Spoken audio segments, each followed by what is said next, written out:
as this is really about Africa and why to invest in Africa, I'll keep most of my focus that way.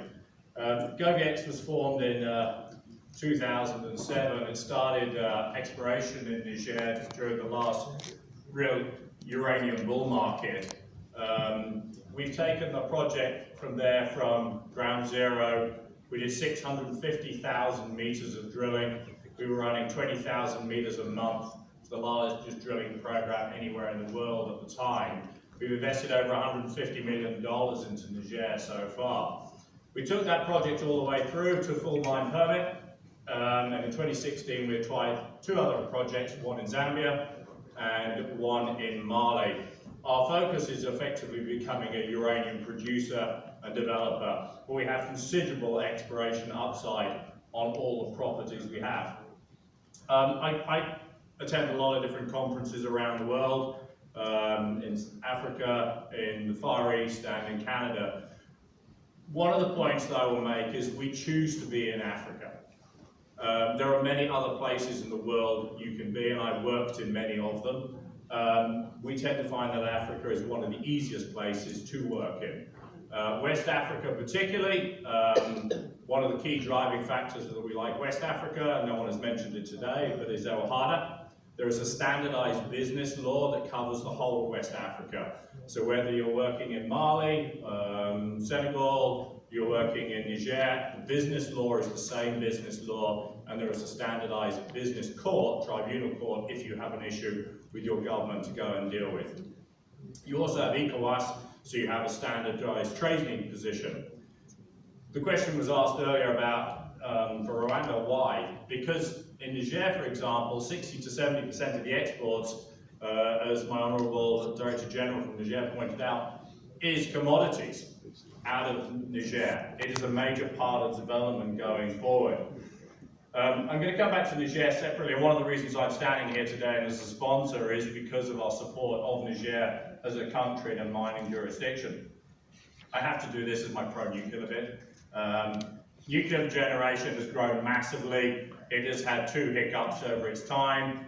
It's only had one major disaster, and that was Chernobyl, and you've probably all seen it on HBO now, so you all know all about it. But what happened with Fukushima, there's only been 34 people killed as a result of nuclear accidents around. What Fukushima did was more of a disaster from a PR point of view, and it cut back production. But since then, power has come back, so total generation is back to pre-Fukushima levels.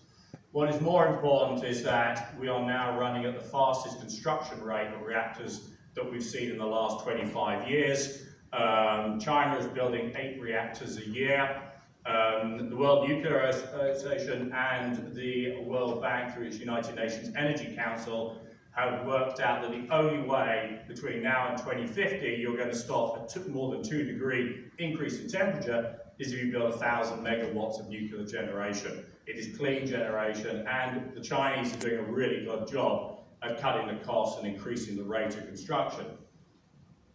Energy generation and energy demand is growing very, very fast, particularly driven by the development. Anyone who thinks coal and hydrocarbons is dead is going to struggle to find that happening.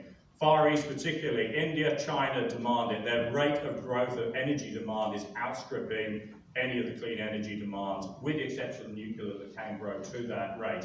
So they're being forced to go into hydrocarbons, increasing the pressure on why we need clean energy going forward. What's happened on the supply side, unfortunately, post-Fukushima in 2011, the Kazakhs and the Canadians decided to keep increasing production. So you have declining demand, increasing production, you end up with a bombed-out metal price. We hit a 9-year low at $16 a pound, down from $130 a pound in late 2016. We're back at 25. But what you're seeing is an increasing cutback by the major producers. In the next 5 to 10 years, 20% of world uranium production will close. These are old mines that have run out of things to dig. At the same time, secondary supplies, which have been coming back from refurbishment, HEU, which is bombs into power, that is declining fairly sharply as well. So about 30% of total supply is coming off stream and needs to be replaced. The problem is the current metal price doesn't cover the price required to justify new construction.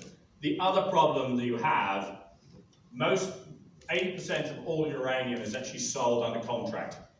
Long-term contracts, 5–10 years. Most of these contracts were cut during the very high prices.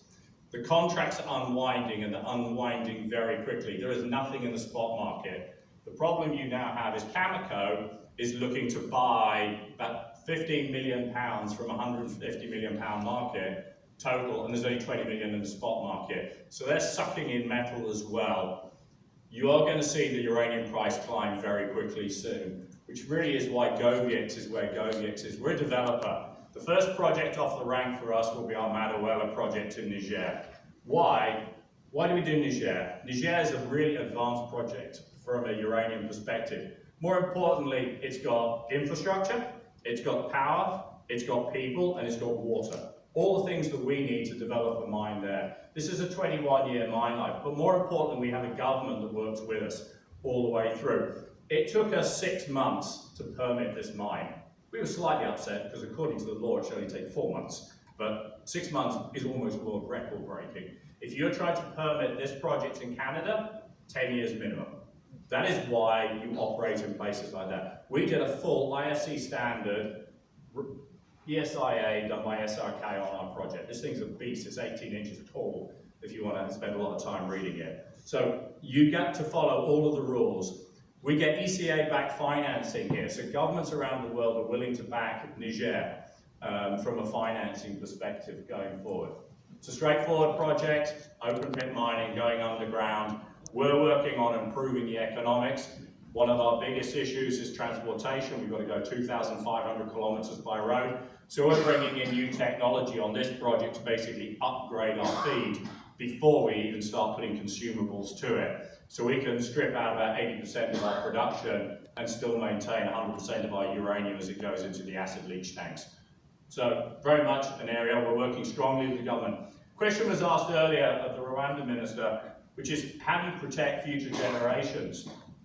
The way Niger has done it is the Mining Code 1 has not changed since 2006. Secondly, when you sign your first mining convention, before your first geologist goes into the field, you know what your tax rules are because they're in the law. They're actually in your convention. And that convention isn't affected by any future laws that change. So if the government decides to go rogue on you in tax, it doesn't affect your convention. You know what your tax rules are. And the last point is the government of Niger does not like to negotiate on its own laws. It does not have special treatment. There is a standard, very regulatory rule base. It's very equal to all players. As the Deputy Director was pointing out, it's very FDI driven.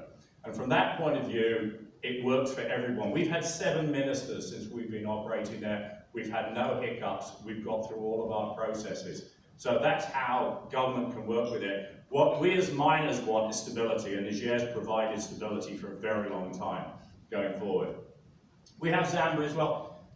This is a great project. It's straightforward. It's open pit, heap leach operation. But Zambia at the moment, we put on a back burner. Why? Because we've got instability in Zambia.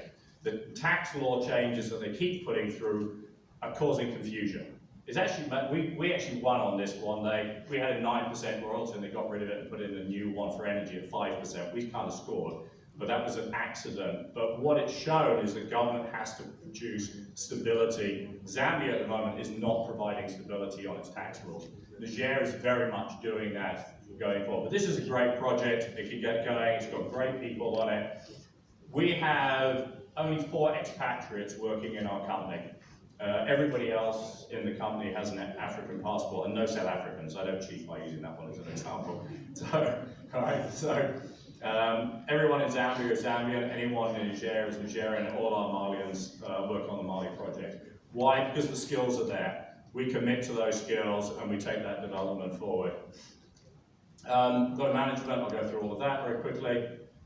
But one of the reasons we do this, and this is the only pitch I'll put to value, is that there is a real uplift for us as a developer, that you get a massive re-rate from an investment point of view if you can take this through all the way. And though from an investment point of view, this is the last slide I almost put up for the investors. But from our point of view, as I said at the beginning, it's being in Africa, which is why we're here. The resources are there, the governments are doing what they're supposed to do, maintaining stability for us.